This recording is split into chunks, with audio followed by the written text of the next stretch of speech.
Your future in healthcare starts here. BVOC Healthcare Programs. BVOC, Dialysis Technology. Learn critical skills to support kidney health.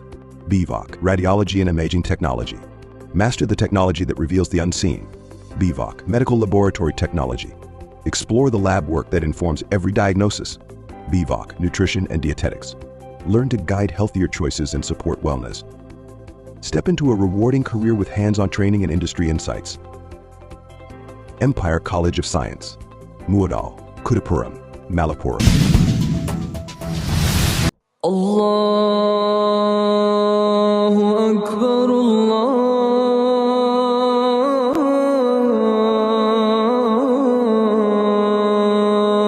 Akbar, Allahu Akbar, Allahu Akbar.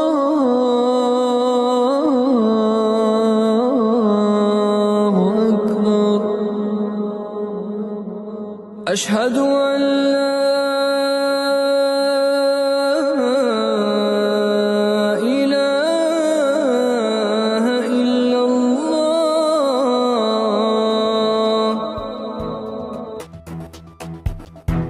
നവീകരണ പ്രവർത്തനങ്ങൾ പൂർത്തിയാക്കി കോട്ടപ്പുറം മഹല്ല് Juma Masjid December 5 വൈകിട്ട് 3 മണിക്ക് വിശ്വാസികൾക്കായി തുറന്നുകൊടുക്കും.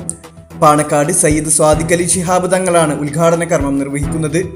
സമസ്ത കേരള ജമിയത്തുൽ ഉലമ treasurer Koyyode Umar Musliyar ഉദ്ബോധന പ്രസംഗം നടത്തും. Kottakkal MLA professor Abid Hussain Thangal മുഖ്യാതിഥിയാകും. മത സാമൂഹിക രാഷ്ട്രീയ രംഗത്തെ പ്രമുഖർ പരിപാടിയിൽ പങ്കെടുക്കും. ഡിസംബർ 5, 6, 7 തീയതികളിൽ വൈകിട്ട് 7 മണിക്ക് മതപ്രഭാഷണവും ഉണ്ടായിരിക്കും. 5-ാം തീയതി ഓണംപള്ളി മുഹമ്മദ് ഫൈസി, 6-ന് മുനീർ ഹുദവി വിളയിൽ, 7-ന് ഖലീൽ ഹുദവി കാസർഗോഡ് എന്നിവർ മതപ്രഭാഷണം നടത്തും. വളാഞ്ചേരി, കൊടുമുടി, വലിയകുന്ന്, വെണ്ടല്ലൂർ, അമ്പാൾ, കിഴക്കേക്കര എന്നീ പ്രദേശങ്ങൾ ഈ മഹലിൽപ്പെട്ടതായിരുന്നു. 1907-ലാണ് മസ്ജിദ് സ്ഥാപിതമായത്. കാലപ്പഴക്കത്താൽ ജീർണാവസ്ഥയിലായിരുന്ന മസ്ജിദ് കെട്ടിടം 2019 മെയ് 12-നാണ് നവീകരണ പ്രവർത്തനങ്ങൾ തുടക്കം കുറിക്കുന്നത്. പാണക്കാട് സയ്യിദ് ഹൈദരലി ശിഹാബ് തങ്ങളാണ് നിർമ്മാണ ഫണ്ട് ഉദ്ഘാടനം നിർവഹിച്ചത്. 2020 ഒക്ടോബർ മാസം 18-ന് സമസ്ത കേരള ജമിയത്തുൽ ഉലമ പ്രസിഡന്റ് സയ്യിദ് ജിഫ്രി മുത്തുക്കോയ തങ്ങൾ തറക്കല്ലിടൽ കർമ്മം നിർവഹിച്ചു. 2021 ജൂൺ 28-ന് സമസ്ത കേരള ജമിയത്തുൽ ഉലമ ജനറൽ സെക്രട്ടറി പ്രൊഫസർ ആലിക്കുട്ടി ഉസ്താദ് കട്ടിലവെക്കൽ കർമ്മം നിർവഹിച്ചു. 1400-ലധികം കുടുംബങ്ങൾ അംഗത്വമുള്ള മഹല്ല് നിവാസികൾക്കും യാത്രക്കാർക്കും കച്ചവടക്കാർക്കും വിദ്യാർത്ഥികൾക്കും വേണ്ടി ഒരേ സമയം 2500 പേർക്ക് നമസ്കരിക്കാനുള്ള സൗകര്യം മസ്ജിദിൽ ഒരുക്കിയിട്ടുണ്ട്. ഇതര മതവിശ്വാസികൾക്കും സ്ത്രീകൾക്കും പള്ളി കാണാൻ അവസരമൊരുക്കിയിരുന്നു.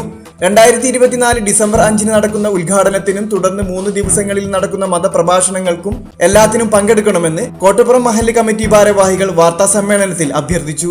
മഹല്ല് president T P Abubakar master, മുദരിസി Kunhi Muhammad Faizi, general secretary P Habeeb Rahman, treasurer P Hameed, സെക്രട്ടറിമാരായ പി സൈദാലിക്കുട്ടി ഹാജി, കെ ഷറഫുദ്ദീൻ എന്നിവർ പങ്കെടുത്തു. അള്ളാഹുവിൻ്റെ അപാരമായ അനുഗ്രഹത്താൽ ഇൻഷാ അല്ലാഹ് 2024 ഡിസംബർ 5-ാം തീയതി 3 മണിക്ക് ശേഷം അസർ നമസ്കാരത്തിന് നേതൃത്വം നൽകി ബഹുമാനായ ഖാദി കൂടിയായ പാണക്കാട് സയ്യിദ് സ്വാദിഖ് അലി ശിഹാബ് തങ്ങൾ ഉദ്ഘാടനം നിർവഹിക്കുന്നു. 1907-ൽ അന്നത്തെ നാട്ടുകാരണന്മാരും സയ്യിദന്മാരും പണ്ഡിതന്മാരൊക്കെ കൂടി ആലോചിച്ച് തീരുമാനമെടുത്തതിൻ്റെ ഫലമായി 4 സഹോദരങ്ങൾ തികച്ചും സൗജന്യമായി നൽകിയ ഭൂമിയിലാണ് 1917-ൽ നമ്മുടെ പഴയ മസ്ജിദ് പണി തീർത്ത് വിശ്വാസികൾക്ക് തുറന്നു നൽകിയത്. അതിനുശേഷം 1980 കാലഘട്ടങ്ങളിൽ നവീകരണ പ്രവർത്തനങ്ങൾ നടത്തി കുറച്ചുകൂടി സൗകര്യം വിശ്വാസികൾക്ക് ഏർപ്പെടുത്തി. 2020-ൽ നിലവിലുള്ള കെട്ടിടം ജീർണ അവസ്ഥയിലായതിനാലും വിശ്വാസികളെ ഉൾക്കൊള്ളാൻ കഴിയുന്ന സ്ഥല സൗകര്യം ഇല്ലാത്തതിനാലും അന്നത്തെ മഹല്ല് കമ്മിറ്റിയുടെ നേതൃത്വത്തിൽ മഹല്ല് നിവാസികളെ വിളിച്ചു ചേർക്കുകയും കാര്യങ്ങൾ ബോധ്യപ്പെടുത്തിക്കൊണ്ട് നമുക്ക് മസ്ജിദ് നവീകരണ പ്രവർത്തനങ്ങളിലേക്ക് കടക്കണമെന്ന ഒരു തീരുമാനത്തിൻ്റെ അടിസ്ഥാനത്തിൽ 2020 ഒക്ടോബർ മാസം 18-ാം തീയതി നമ്മുടെ ബഹുമാനായ സമസ്ത കേരള ജമിയത്തുൽ ഉലമയുടെ പ്രസിഡന്റ് സയ്യിദ് ജിഫ്രി മുത്തുക്കോയ തങ്ങൾ തറക്കല്ലിട്ട് പ്രവർത്തനങ്ങൾ ആരംഭിച്ചതാണ് നമ്മുടെ ഈ മസ്ജിദ് ഇപ്പോൾ നിർമ്മാണം പൂർത്തിയായിക്കൊണ്ടിരിക്കുന്നത്. ഇതിൻ്റെ ആദ്യ സംഭാവന നൽകിയത് അന്നത്തെ ഖാദി കൂടിയായിരുന്ന പാണക്കാട് സയ്യിദ് ഹൈദരലി ശിഹാബ് തങ്ങൾ അവരുകളായിരുന്നു. അതുപോലെ തന്നെ ഇതിൻ്റെ കട്ടിലവക്കൽ കർമ്മം നിർവഹിച്ചത് 2021 ബഹുമാനായ സംസ്കാര ജനറൽ ഉലമയുടെ സെക്രട്ടറി പ്രൊഫസർ ആലിക്കുട്ടി ഉസ്താദ് അവർകളായിരുന്നു.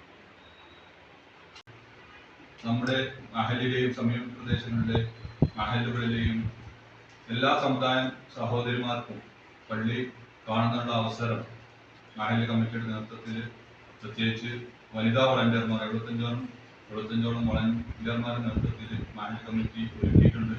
ഒരുപാട് പേർ ആ സൗകര്യം ഉപയോഗപ്പെടുത്തി വന്നവർക്കെല്ലാം നല്ല രൂപത്തിൽ സ്നാക്സും ചായയൊക്കെ കൊടുക്കാൻ ഞങ്ങൾക്ക് കഴിഞ്ഞു എന്നുള്ളത് വളരെ ചാരിതാർത്ഥ്യമുണ്ട്.